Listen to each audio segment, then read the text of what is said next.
Halo teman-teman obsesi. Perkenalkan, nama saya Amel. Di sini saya akan menjadi host yang akan memandu obsesi obrolan seputar sini.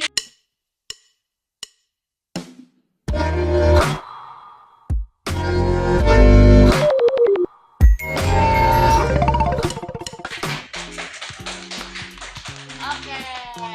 Jadi di episode pertama obsesi ini, penasaran gak sih kita akan bahas tentang apa? Pasti penasaran ya? Jadi di episode pertama ini kita akan membahas tentang sejarah lembaga kemahasiswaan. Nah, saat ini kita telah mengundang salah satu mungkin bisa dibilang mantan fungsionaris yang pernah menjabat di LK.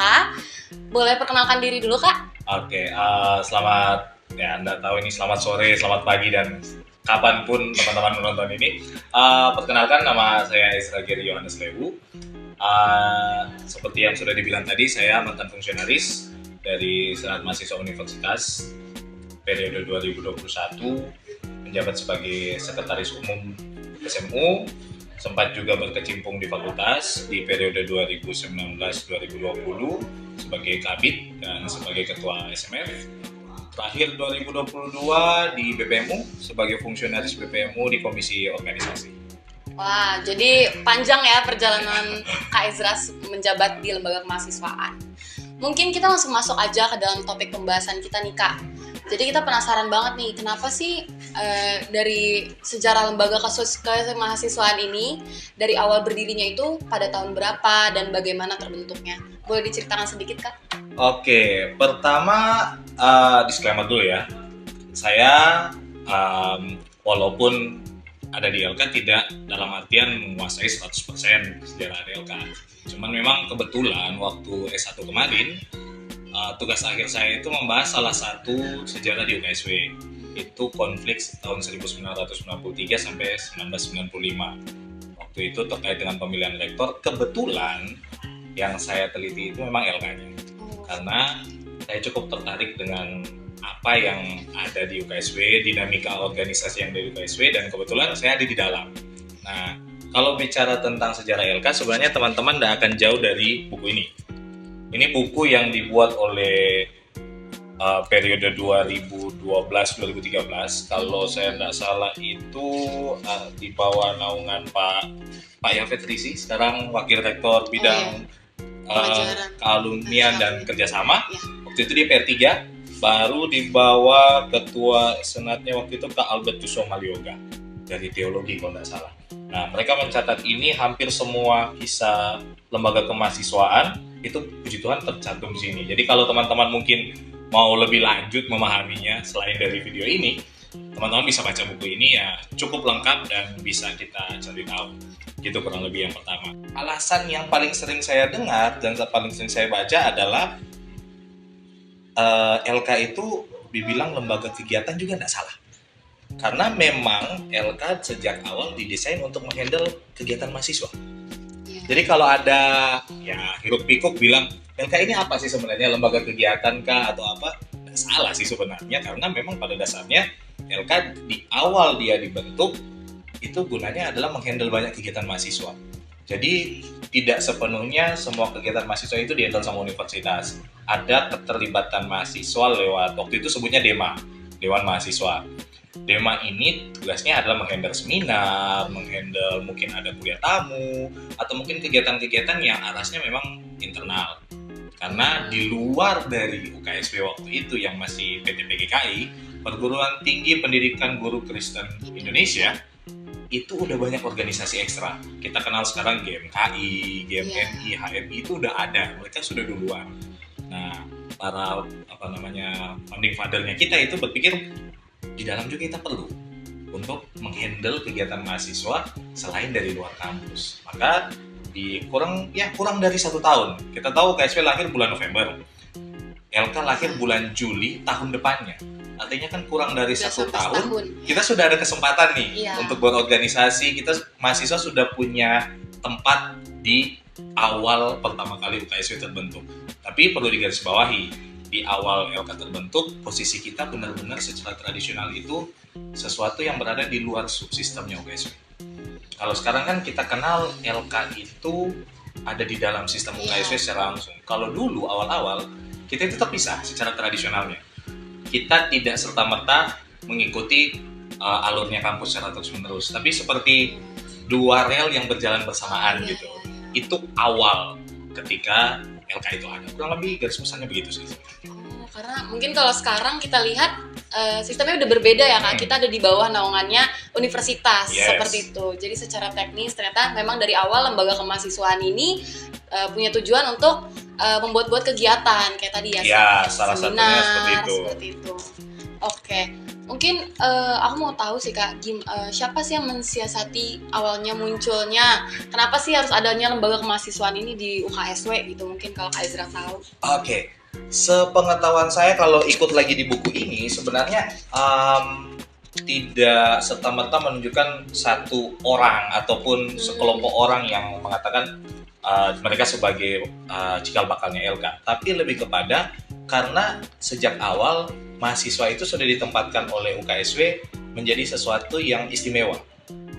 Kenapa aku bilang istimewa? Karena mahasiswa itu unsur terpenting dari universitas.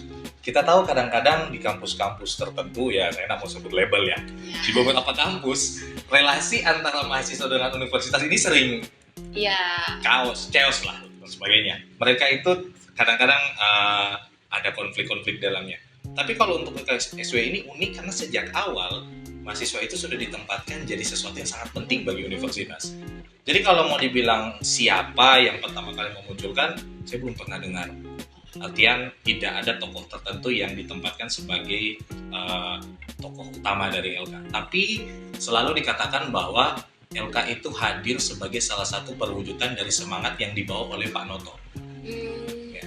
Pak Noto dengan semangatnya bersama dengan para tokoh UKSW lain itu, karena menempatkan mahasiswa sebagai unsur paling penting universitas, mereka melahirkan sebuah organisasi atau menginisiasi lahirnya sebuah organisasi supaya mahasiswanya itu punya tempat gitu. Mungkin itu jadi salah satu bagian di visinya universitas juga yang Magistrorum et Scholarium itu kan dosen dan mahasiswa disetarakan kan. Mereka tidak menempatkan kita sebagai hanya sekedar orang-orang yang dididik tapi tidak berkembang. Iya, betul. Benar-benar mereka kasih tempat buat kita.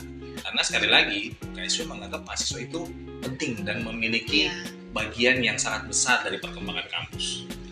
Mungkin yang aku juga tangkap berarti di sini lembaga kemahasiswaan ini ada juga untuk mahasiswa tuh bebas berkreasi lah ya, untuk menyalurkan apa yang menjadi saluran antara tadi dosen dan mahasiswa. Nah, lalu mahasiswa bisa menuangkannya di lembaga kemahasiswaan. Ya, benar sekali. Oke.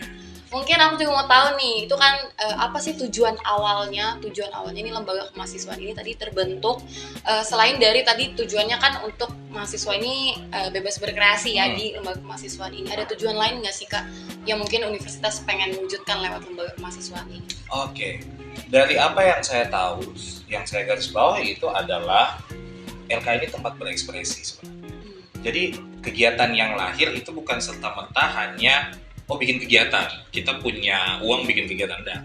Tapi ada kesempatan bagi mahasiswa untuk berekspresi di sini.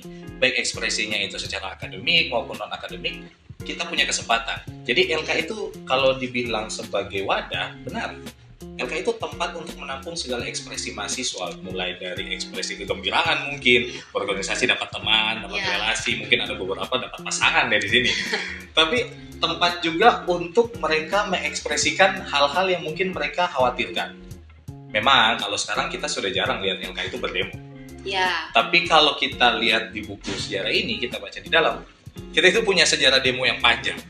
Ekspresi kegelisahan, ekspresi kekhawatiran itu dimunculkan selama LK ada.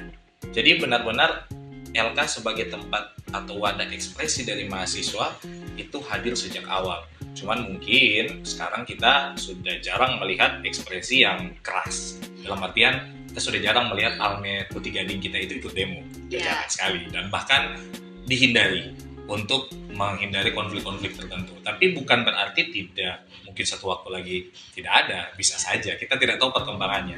Cuman ekspresi yang sekarang LK wadahi itu lebih pada aktivitas kemahasiswaan, kegiatan-kegiatan kemahasiswaan yang menjadi sarana buat ini aku, ini talentaku, ini aku yang ada di UKSW gitu sih. Mungkin itu juga berkaitan juga kan dengan yang tadi dibilang lembaga kemahasiswaan ini berjalan seperti dua rel lah bersama dengan universitas.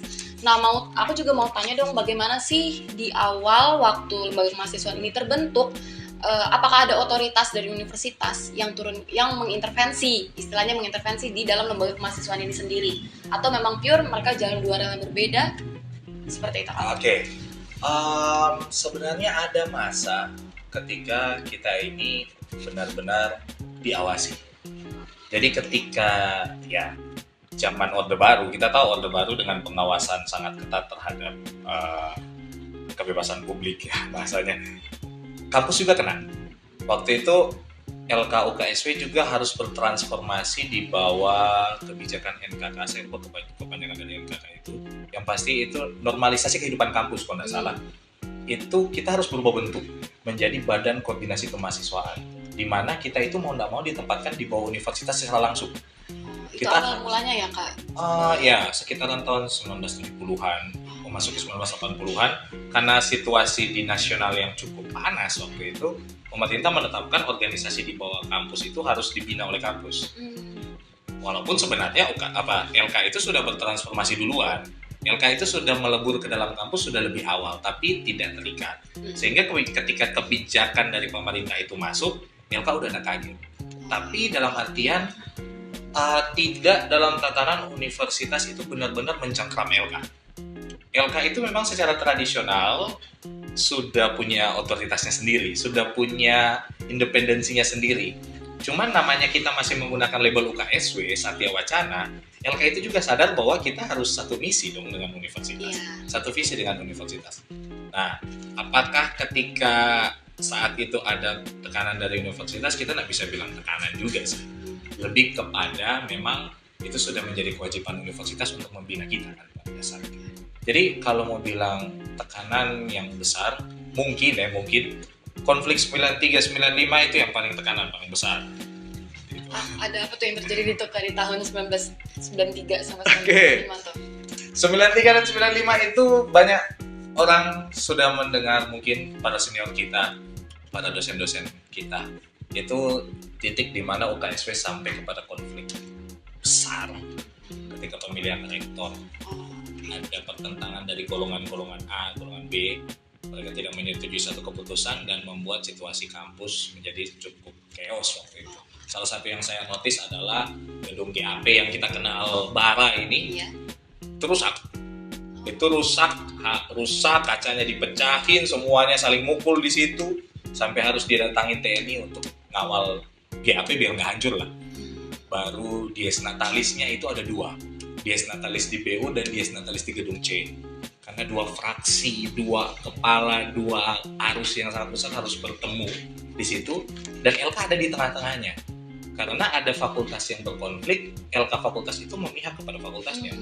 Ataupun ada sekelompok orang yang terlibat dalam LK, tapi pemikirannya itu tidak sejalan dengan universitas.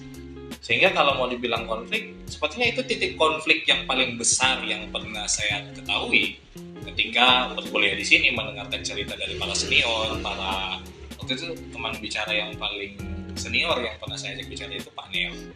Itu pernah bicara soal konflik itu cukup lama ketika baca TA. Itu saya dengan beliau di kantornya itu dari pagi sampai siang ngobrolin hal yang sama. Dia ceritakan bahwa itu mungkin titik yang paling chaos yang pernah dirasakan terkait dengan konflik di UKSW.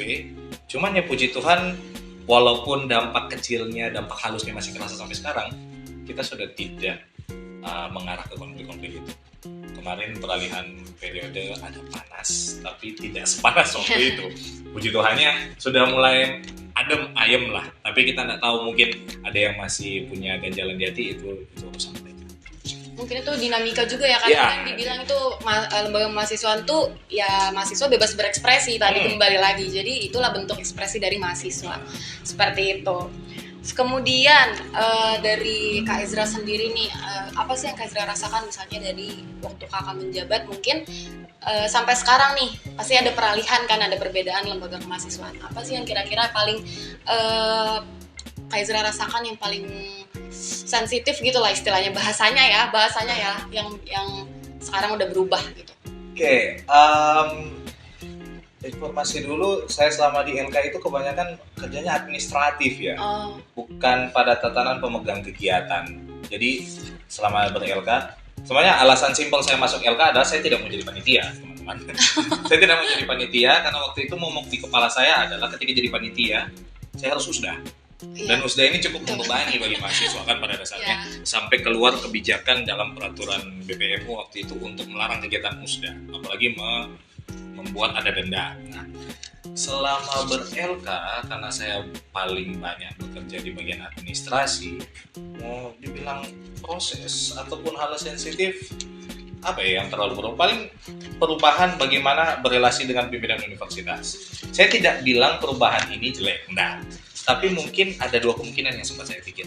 Kita yang sudah terlalu biasa berelasi dengan universitas yang terlalu santai, sehingga datang yang lebih tertata itu jadi kaget, atau memang ada perubahan yang sangat deras dari sistem dasarnya kita. Cuman saya lebih ke pilihan yang pertama. Mungkin selama bertahun-tahun kita terbiasa dengan hubungan dengan universitas itu sangat longgar. Kita ketemu dengan pimpinan. Saya nggak usah kaget waktu periode sebelumnya kita bisa ketemu dengan Pak Rektor, Pak Nel itu di kafetaria. Saya selalu ingat itu jam 8 pagi dia pasti sarapan di sana. Atau ketemu dengan pembantu rektor 3 Pak Rocky dan sebagainya, itu lebih mudah waktu itu. Baru panggilan Pak Rocky itu sering kita panggilnya Kak Rocky. Padahal kalau mau dibilang secara umur, Pak Rocky ini jauh di atas kami, jauh di atas kita semua. Tapi ada komunikasi seperti itu serasa dekat. Nah, ketika sekarang kan jauh lebih formal. Sekali lagi saya tidak bilang itu salah, tapi lebih kepada ada perbedaan suasana. Ketika kita bertemu dengan pimpinan, ada formalitas yang kita tunjukkan, ada hal yang harus diikuti, sekarang ada KSR dan sebagainya. Bagi saya itu tidak masalah. Cuman memang masih baru, masih awal dan belum semua memahami itu. Mungkin 1-2 tahun lagi itu akan jadi hal yang biasa. Gitu. Masa peralihan juga ya Kak? Ya, masa peralihan. Mahasiswa beradaptasi. Iya, baru hal-hal kayak sistem program, sistem administrasi, universitas melakukan penyesuaian. Semuanya wajar kalau di awal seperti ini itu masih ada gonjang-ganjing. Mereka bilang ini sulit sistem baru dan sebagainya. Ketika STARS juga awal kali STARS digunakan di UKSW itu juga ribet waktu itu. 2021 periode pertama kami full pandemi. Kami mau masuk kantor saja itu ribet. Padahal itu kantor kami. Mau masuk kantor itu ribet karena apa? Pembatasan sosial, harus pakai masker. Baru masuk kantor besoknya udah disuruh isoman. Kayaknya selama 2021 saya pimpinan SMU waktu itu, pimpinan BPMU itu isomannya bisa hitung puluhan kali kayaknya dalam 1 tahun itu. Masuk keluar, baru keluar isoman, masuk isoman lagi. Karena apa? Waktu itu benar-benar menyesuaikan dengan situasi pandemi. Jadi perbedaan yang signifikan ya cuma tadi yang saya rasakan untuk sampai hari ini, karena saya selesai 2022 itu persis sebelum periode baru masuk. Jadi periode baru ini tidak saya rasakan secara langsung, tapi mungkin karena lewat kantor ya, saya bekerja di SMP Lab sekarang sebagai seorang guru, saya merasakannya dari sana bahwa ada sistem yang lebih dibilang saya katakan lebih tertata dan lebih sistematis, bagus pada dasarnya. Cuma mungkin karena belum terbiasa ya. Dan teman-teman LK saya lihat masih perlu waktu untuk menyesuaikan. Tapi saya yakin 1-2 periode lagi itu akan sangat mulus perubahannya, tidak akan seseret inilah bahasanya. Mungkin mau tanya dulu deh untuk kesan dan pesannya deh dari Kak Ezra nih buat teman-teman yang sekarang lagi berlembaga mahasiswaan di tengah dengan peradaptasian tadi ya, perubahan-perubahan yang lebih tertata pastinya seperti yang tadi Kak Ezra udah bilang juga. Itu ada kesan dan pesan nggak sih buat teman-teman yang berlembaga mahasiswaan saat ini? Oke. Saya selalu diajarkan sama senior-senior saya dulu, saya nggak mau lupa waktu ketika magang SMU, senior-senior saya itu selalu bilang mikir dulu sebelum bertindak. Apapun yang terjadi. Itu alasan kenapa otak itu ada di atas dan mulut itu ada di bawah. Karena otak itu harus dipakai lebih dulu daripada mulutnya. Itu yang senior saya katakan. Beliau selalu, setiap kali lihat story-nya, saya selalu ingat beliau bilang itu. Orangnya sama, saya masih lihat story-nya. Puji Tuhan dia sudah bekerja, setiap kali ada kesempatan saya sapa. gitu. Pesan buat teman-teman lebih kepada begini. Sekarang kita sementara dalam situasi yang enggak stabil. Banyak hal yang terjadi dengan kita. Cuman pertanyaannya, teman-teman datang ke LK untuk apa? Kalau teman-teman mau mengejar jabatan, percayalah jabatan di LK itu enak banget. Kalian bisa memerintah dan segala macam. Tapi tidak enaknya adalah kalian akan menerima segala dampak yang mungkin kalian tidak akan perkirakan. Sehingga tekad kalian sejak awal itu apa? Selalu dipertanyakan. Kalian betul-betul mau ber-LK atau cuma mau sekedar dapat jabatannya doang? Kalau sekedar dapat jabatannya doang, jangan di sini. Organisasi di luar lebih berkuasa daripada dalam kampus. Memang mereka nggak bisa masuk ke sini, sama kita juga nggak bisa keluar ke sana. Jadi niatmu apa datang ke LK? Kalau betul-betul LK itu mau jadi tempat untuk ekspresinya mahasiswa, maka tempatkan diri kita itu untuk mahasiswa. Jangan pernah halangi teman-teman mahasiswa untuk berekspresi dengan kita. Karena memang sekarang yang jadi fenomena kan kita susah cari fungsionalis. Teman-teman, saya sering mendengar diskusi dari teman-teman, Kak, lagi susah cari fungsionalis dan bla bla bla bla. Ya harus direnungi, itu kenapa? Mereka yang udah benar-benar nggak suka dengan kita atau memang kita yang terlalu eksklusif buat mereka?